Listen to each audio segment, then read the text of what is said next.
जब आप ज़िया-उल-हक साहब से मिलते थे तो उनका रिएक्शन क्या होता था? एक तबाहकुन रिएक्शन होता था। क्या ये बात दुरुस्त है कि हर कामयाब मर्द के पीछे एक औरत का हाथ होता है? मेरे लिए तो ये ज़रूरी है, मगर दूसरों के लिए ज़रूरी नहीं होता कि वो उसकी बीवी हो।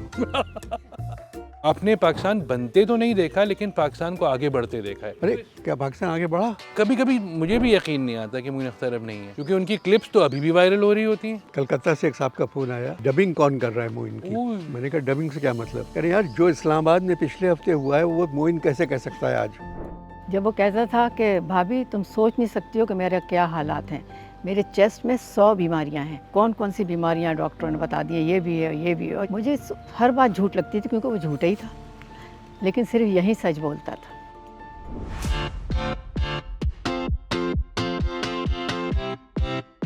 नुक्ता एक्सक्लूसिव के साथ मैं हूं उमैर अलवी और आज मेरे गेस्ट हैं दो मायनाज़ शख्सियात, अनवर मकसूद, इमरान मकसूद। अस्सलाम वालेकुम, कैसे हैं आप दोनों? जीते रहिए। अल्लाह का बहुत शुक्रिया आप लोगों का टाइम देने का। सबसे पहला सवाल तो ये कि आप लोगों की शादी को माशाल्लाह 50 साल से ज़ायद हो गए, तो ये बताइए इस कामयाब ज़िंदगी का राज क्या है? मैं बहुत सीधा आदमी हूँ, 85 बरस उम्र है मेरी और ज़िंदगी अच्छी गुजर रही है और अल्लाह का और पाकिस्तान का शुक्र है कि बहुत इज़्ज़त मिली।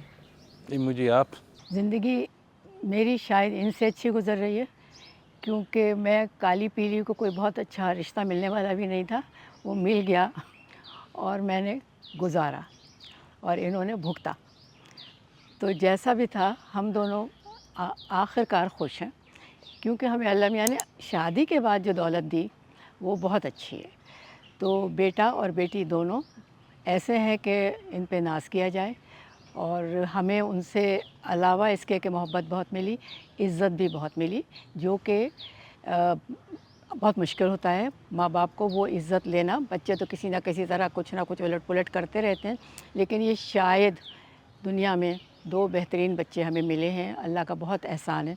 और फिर उनके साथ ही जो मिले उमैर, वो उनसे भी अच्छे।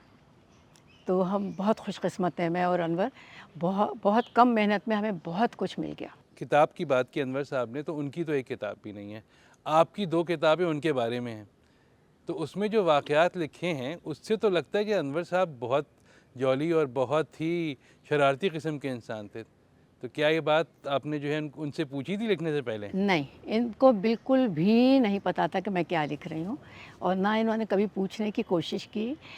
और मुझे भी बहुत खुशी है कि इन्होंने मुझे बीच में बिल्कुल टोका-टाकी नहीं करी। अगर ये करते वो तो मैं ना लिख पाती। और मेरी किताब एज़ सच लोगों को अच्छी भी लग रही है, पॉपुलर भी है। दूसरी किताब जिसका नाम दूसरी मुलाकात है, वो भी माशाल्लाह बहुत बार छप चुकी है। लेकिन हम बहुत खुशकिस्मत हैं कि हम पे किसी का एहसान नहीं, क्योंकि हमें रॉयल्टी ही नहीं मिलती।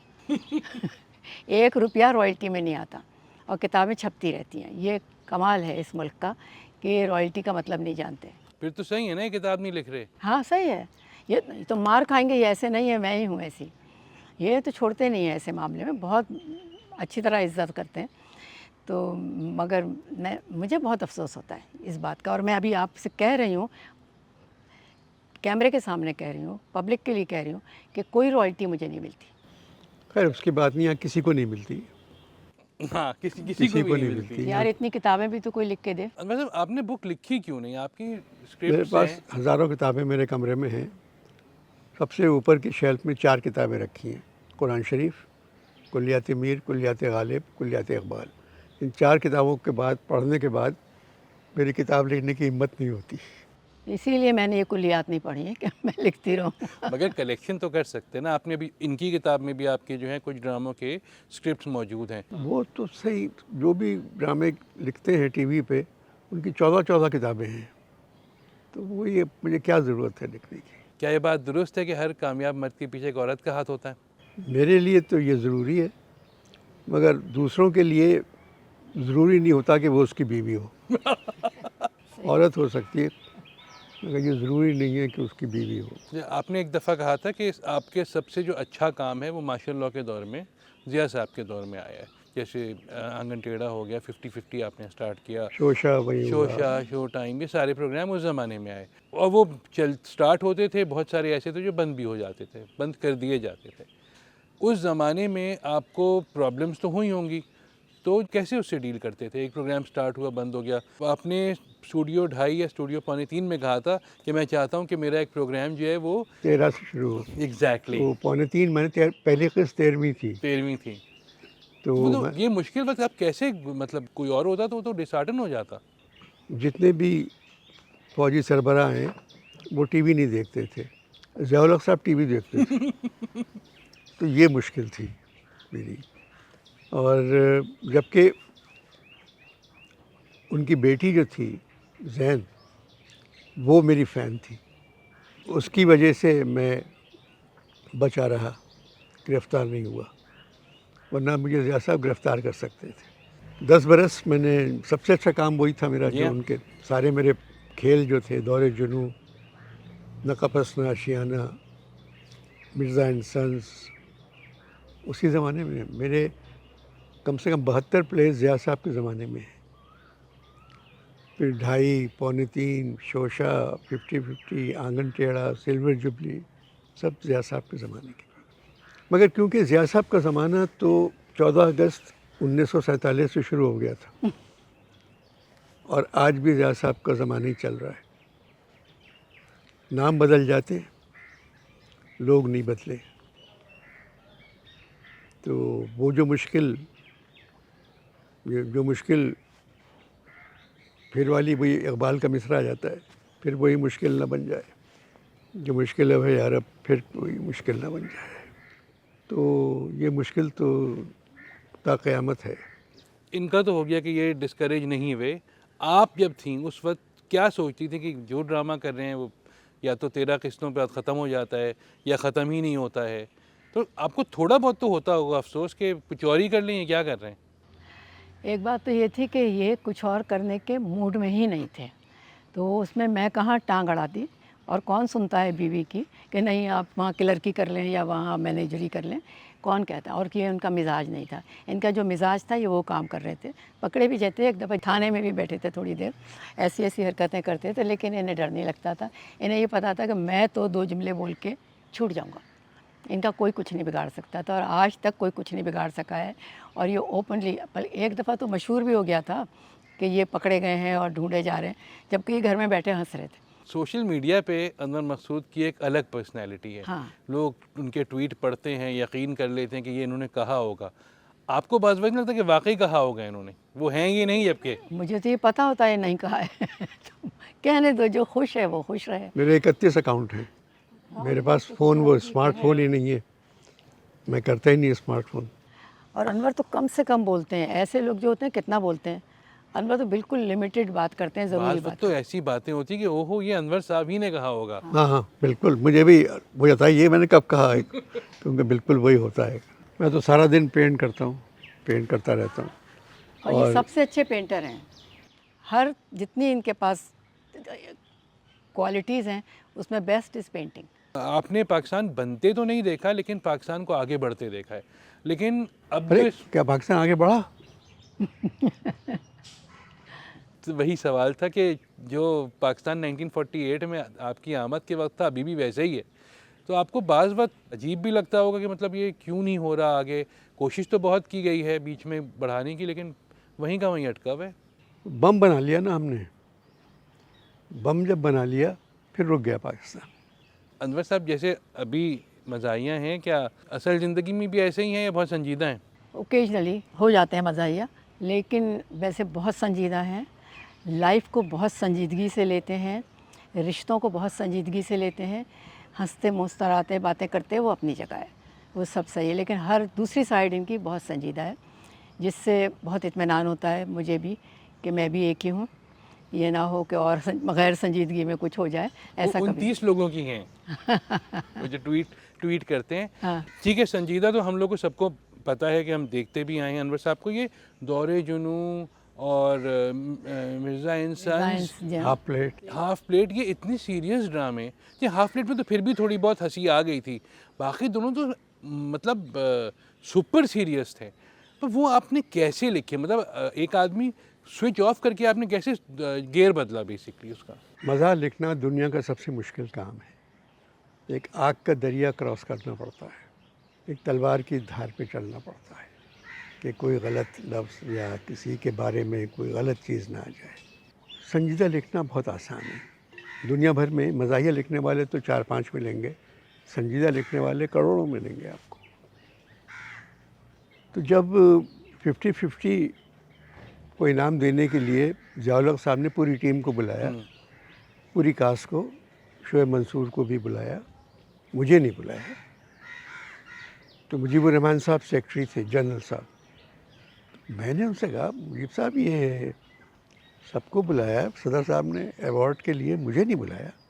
बोले मज़ाहिया प्रोग्राम में उसका लिखने वाले का क्या काम, वाह, वो तो एक्टिंग होती है। अरे मैंने कहा सर मुझे नहीं पता बिल्कुल इस बात का। फिर मैंने 50-50 बाद दौरे जुनून लिखा। दौरे जुनून लिखा तो बानो कुर्सिया और अशफाक साहब का फ़ोन आया कि तुम्हारा खेल देखा, अगर हम चले भी गए अब तो इत्मीनान है, कोई लिख रहा है। तो संजीदा खेल लिख दिया मैंने। फिर 8-9 संजीदा ड्रामे लिखे मैंने। फिर आंगन टेढ़ा में मैंने सलीम नासिर को अकबर बनाया था, क्लासिकल डांसर। उस पे एतराज़ आ गया, बंद करो इसको, क्योंकि सलीम नासिर ने निशान हैदर किया था उससे पहले। मेजर सरवर शहीद। जी। तो फिर जनरल साहब ने कहा कि आपने एक आदमी को जिस हमने फ़ौजी बनाया निशान हैदर वाला, आपने उसको एक नाचने वाला बना दिया। तो मैंने कहा सर मैंने वही ड्रामा देख के इसको बनाया है कि इतना अच्छा एक्टर है ये कि क्या एक्टिंग उसमें की है, तो एक बड़े एक्टर के लिए ये भी कर सकता है वो। मैंने वो 2 मरतबा देखा, फिर सलीम नासिर को लिया कि जब वो कर सकता है तो फिर ये एक्टिंग भी कर सकता है। जब मेरी शकील साहब से बात हुई थी एक दफ़ा, आखिरी उनका इंटरव्यू जब मैं कर रहा था, उन्होंने कहा कि अनवर मकसूद कह रहे थे कि मैं महबूब अहमद करूं और डायरेक्टर कह रहे थे कि मैं अकबर बनूं। पहले किस्त में हमने एक्टिंग करवाई शकील से अकबर की, और महबूब अहमद बनाया सलीम नासिर को। मगर शकील ने जब एक्टिंग की तो इतनी ज़्यादा अकबर की कर गए एक्टिंग, तो मैंने कहा नहीं ये नहीं चाहिए। इनटू रियलिटी आ गए। अच्छा, बहुत ज़्यादा मेथड हो गई थी एक्टिंग वो मैंने कहा नहीं नहीं ये नहीं चाहिए, वो तो एक क्लासिकल डांसर है। आप तो कथक कर रहे हैं बातचीत में भी, तो ये नहीं चाहिए मुझे। फिर मैंने कहा कि नहीं, महबूब अहमद करेंगे शकील और सलीम नासिर करेगा अकबर। तो फिर उन्होंने किया, और डायरेक्टर का भी कमाल था उसमें, कैसर फारूक। जी जी। जब आप ज़िया-उल-हक साहब से मिलते थे तो उनका रिएक्शन क्या होता था? एक तबाहकुन रिएक्शन होता था। मुझे लगता था कि वो मुझे कह रहे हैं बेगैरत, मगर बोलते नहीं थे, मगर लगा कि ये कहा है इन्होंने। 10 साल हुकूमत की, बताइए, बल्कि ज़्यादा 11 साल हुकूमत कर। और अगर जहाज़ नहीं गिरता तो आज भी वही होते, वो ता क़यामत के लिए थे सदर।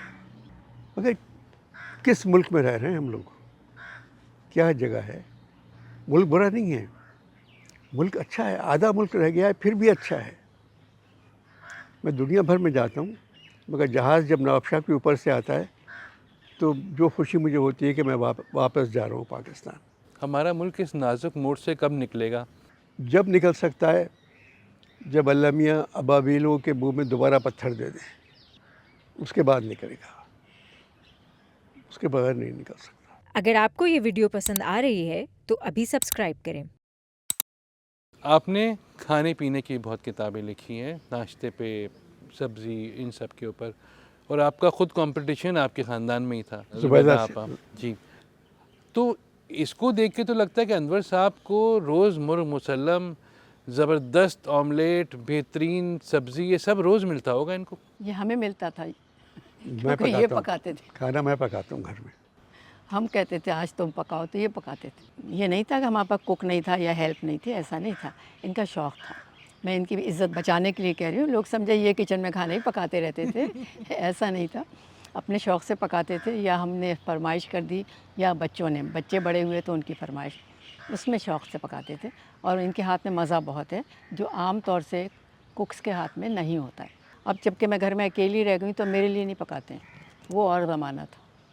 मैं भूखी भी रह जाऊँ तो ये नहीं पकाएंगे। आप खुद एक्सपर्ट हैं। वो मैं हूँ। किचन में जाती नहीं और किताबें लिखती हैं खाने पे। अच्छा, आप दोनों के बच्चे जो है आपने बताया कि बिलाल मकसूद और अर्जुमंद। अर्जुमन, अब दोनों जो हैं उन्होंने भी इनिशियली सिंगिंग में कदम रखा था, आपकी बेटी ने भी रखा था। सिंगिंग में है जी हाँ, माशाल्लाह। लेकिन फिर बाद में वो हट बिलाल गई और ने बिलाल ने म्यूज़िक फुल में रखा था। म्यूज़िक में रखा। आप लोगों ने मना नहीं किया उनको इनिशियली, क्योंकि वैसे तो मना करते हैं। मैंने कहा था कि डिग्री ले लो, पहले अपनी डिग्री ले लो, जो हमारा ज़िम्मा है कि तुम्हारे पास एक डिग्री होना चाहिए, पढ़ाई मुकम्मल कर लो।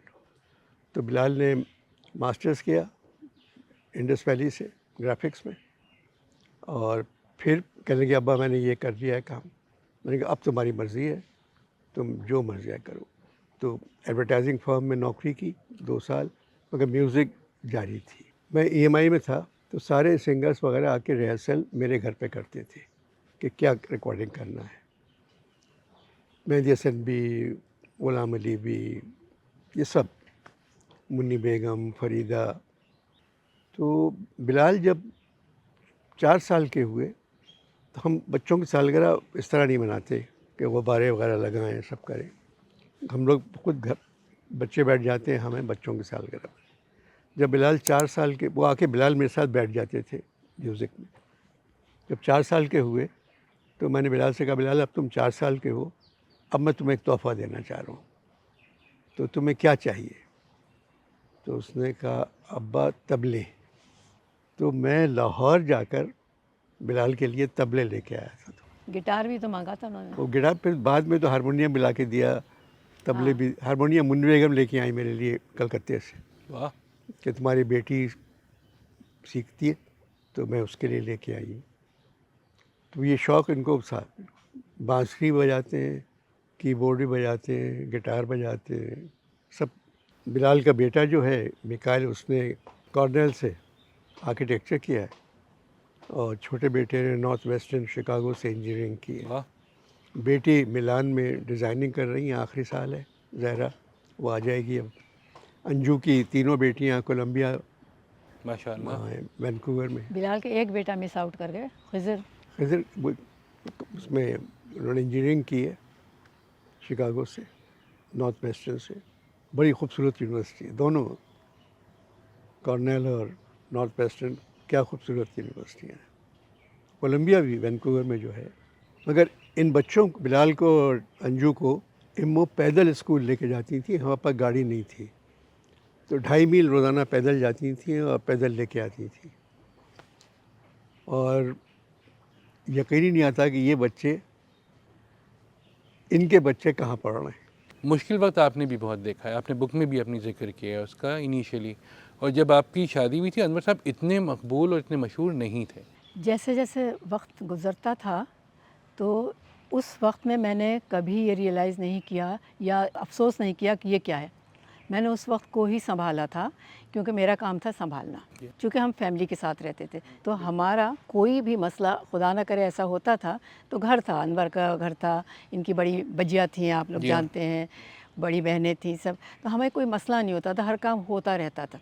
और उसके बाद जब हम इंडिपेंडेंट हुए, तो उस वक्त हुए कि जब अनवर उसको होल्ड कर सकते थे, हैंडल कर सकते थे।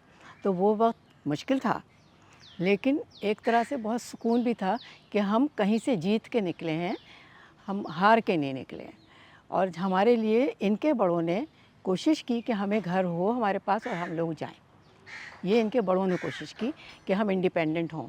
ये उनकी नेकी थी, और उनकी नेकी हमारे काम आ गई, और हम बहुत खुशकिस्मत हैं कि हमें बड़े बहुत अच्छे लोग मिले, दोनों तरफ से, मेरी तरफ से भी और इनकी तरफ से भी। इनके घर वाले तो बहुत मेरी ब्रॉड तनख्वाह माइंड। 400 रुपये थी, मैं 150 रुपये अम्मा को देता था, 150 रुपये अम्मा को देता था, 100 रुपये अपने किराए के लिए, खर्चे के लिए, मगर मेरी पेंटिंग्स बिक जाती थी। इस वक्त हम जहाँ बैठे हैं, आपका घर, जब ये आप लोगों ने लिया था, तो ये मुझे अच्छी तरह याद है, मेरा स्कूल करीब था, कुछ भी नहीं था यहाँ पे, नहीं मतलब था। वहाँ बहुत कम था। नहीं, एक थे। मज़ार एक था, मज़ार था। बस ये है। मज़ार था, गिरगिट थे, सांप थे, बिच्छू थे, Exactly। बहुत था। और अब यकीन नहीं आ रहा कि वो इतने अरसे में माशाल्लाह इसका इतना अच्छा हो गया। लेकिन मुझे याद पड़ता है, हम लोग गुजरते थे यहाँ से वैन में, और कहते थे कि कौन है इतना दूर घर। हाँ, उस वक्त आपको डर नहीं लगा था लेते हुए? सोचो एक वक्त ऐसा था जब ये कंप्लीशन आसपास थे, ये इंग्लैंड में थे। इनकी बहन ने इनको बुलाया था किसी काम से 2 महीने ही इंग्लैंड में रहे और 2 महीने मैं अकेली यहाँ थी इस जगह पे। मेरी एक बेवा बहन लाहौर में रहती थी, जो मेरी बाद में मेरी बच्ची की सास भी बनी। उन्होंने मुझसे कहा कि इम्मो परेशान मत होना, मेरे पास जितने पैसे हैं वो तुम्हारे हैं, तुम घर नहीं छोड़ना, घर बनाना है। फिर मेरी एग्जीबिशन हुई पेंटिंग की, उसके सारे पैसे हमीद हारून ने इनको दे दिए लाके। हाँ, पूरी वो मुझे एग्जीबिशन के 10 पैसे। लाख में तस्वीरें बिक गई थी मेरी, वो 10 लाख ला के इम्मो को दे दिए उन्होंने। टीना सानी के भी तो कनेक्शन है इस घर से। उनके मियाँ की ज़मीन थी ये ना ये। उनके मियाँ जब बाहर जा रहे थे सिंगापुर तो ये बेचना चाह रहे थे। 4 अच्छा, मैं दोस्त भूल थे, गई थी। ओके, हाँ। आपकी बुक में ही लिखा है। अच्छा, बिल्कुल मैं लिख 4 दोस्त थे वो। हाँ। तो ये उनकी प्लॉट था। हाँ, तो एग्जैक्टली। उन्होंने औने पौने 14,000 में 2,000 गज का प्लॉट बेच दिया और वापस अच्छा, हाँ, आए। वो बड़े मज़े की वहाँ कहानी है। मैं बैठी हुई थी अपने किसी काम से डिफेंस के ऑफिस में। उधर मैंने देखा कि मेरे से ज़रा सी फासले पे एक बड़ी बड़ी आँखों का एक लड़का बैठा हुआ है और वो देख रहा है मेरी तरफ। अच्छा, मैं किसी और काम से गई थी, वो अपनी ज़मीन बेचने के लिए गया था। तो वो था, वो टीना का बाद में शौहर बना, टीना सानी का। और जब तक हम एक दूसरे को नहीं जानते थे और वहाँ पे एक दूसरे को देखा था। फिर हमने जब ये ज़मीन की ख़रीदारी की बात हो रही तो हम आमने सामने हुए, तो हम पहचाने। अनवर इंग्लैंड में थे उस वक्त। 4 लोगों ने मिलके ख़रीदी ज़मीन ये, तो 14 लाख में ख़रीद ली थी। अभी थोड़े दिन पहले वो आए, बोले मैं आपको अब 28 देता हूँ, वापस कर दें। मोइन अख्तर, आप दोनों से आप बहुत ताल्लुक़ रहा है उनका उनके साथ और बहुत वक्त गुजारा है। तो कभी कभी मुझे भी यकीन नहीं आता कि मोइन अख्तर अब नहीं है, क्योंकि उनकी क्लिप्स तो अभी भी वायरल हो रही होती हैं। कलकत्ता से एक साहब का फ़ोन आया कि डबिंग कौन कर रहा है मोइन की। ओह, मैंने कहा डबिंग से क्या मतलब? कह रहे यार जो इस्लामाबाद में पिछले हफ्ते हुआ है वो मोइन कैसे कह सकता है आज? मैंने कहा भाई मजबूरी है, मोइन को मरे हुए 12 साल हो गए, तो मेरी मजबूरी मैं क्या करूं, हालात ही नहीं बदल रहे हैं। जो उस वक्त था वही आज है और इंशाल्लाह जिस दिन सूर फूकेगा वही हालात रहेंगे। जब वो कहता था कि भाभी तुम सोच नहीं सकती हो कि मेरे क्या हालात हैं, मेरे चेस्ट में 100 बीमारियां हैं, ये कहता था। पता नहीं कितनी कौन कौन सी बीमारियां डॉक्टरों ने बता दी, ये भी है, ये भी है। और जब वो खांसता था तो बहुत भयानक आवाज़ आती। मुझे हर बात झूठ लगती थी क्योंकि वो झूठा ही था, लेकिन सिर्फ यही सच बोलता था। 36 बरस मेरी दोस्ती रही एग्जैक्टली। और मैं घर पे हूँ भी नहीं हूँ, इम्मो भी नहीं है। वो आके खाना खा के बावर्ची खाने से आके और कहता मेरे था, हर नौकर से कहता था तनख्वाह कितनी मिलती है, वो जितना बताता था कहता डबल दूंगा, आ जाओ। हमेशा नौकर आते थे कि आप मोइन साहब कहाँ रहते हैं? मैंने कहा बकवास नहीं करो, तनख्वाह का क्या गया होगा, तनख्वाह ही नहीं मिलेगी तुम्हें, चलो यहीं इसी तरह काम करो तुम। मगर बहुत बड़ा एक्टर था। अनवर साहब ने भी बताया ना, 66 साल से लिख रहे हैं, सच ही लिख रहे हैं। कभी कभी तो आपको भी रिएक्शन आपका आता होगा, क्यों लिख रहे हैं? मतलब कोई हर आदमी ने ये बीड़ा तो नहीं उठाया हुआ। रोटी खाती हूँ, इनकी कमाई हुई, एतराज़ नहीं कर सकती। मेरी बजिया कहती थी अनवर रहम करो, हमारे ख़ानदान में कोई जेल नहीं गया है। बहुत बेगैरती की बात है जेल जाना, तुम्हें अंदाज़ा नहीं है। मुझसे कहते हैं लोग कि आप अनवर साहब को कलम लेके छुपा दें, इनको मत लिखने दें। मगर ये कि जो हालात हैं इसमें जेल में रहना ज़्यादा अच्छा है। आदमी महफूज तो रह सकता है, 3 वक्त का खाना मिलेगा, रोटी मिलेगी। मतलब आजकल जो लोग हैं, जो तंज़ो मिज़ाज चल रहा है, बेसिकली स्टैंड अप कॉमेडी कह लें आप उसको थिएटर भी कह दें, वो उस लेवल का नहीं है जैसे आपके ज़माने में था। अब तो गालम गलोच के बगैर काम ही नहीं होता। तो आप जो असेंबली में हो रहा है वो थिएटर हो रहा है, गालम गलोच असेंबली में भी चल रही है। अक्सर मुझे बंद करना पड़ जाता है जब लाइव असेंबली का प्रोग्राम, गालियाँ थप्पड़ एक दूसरे को, गालियाँ, ये असेंबली में हो रही है बात।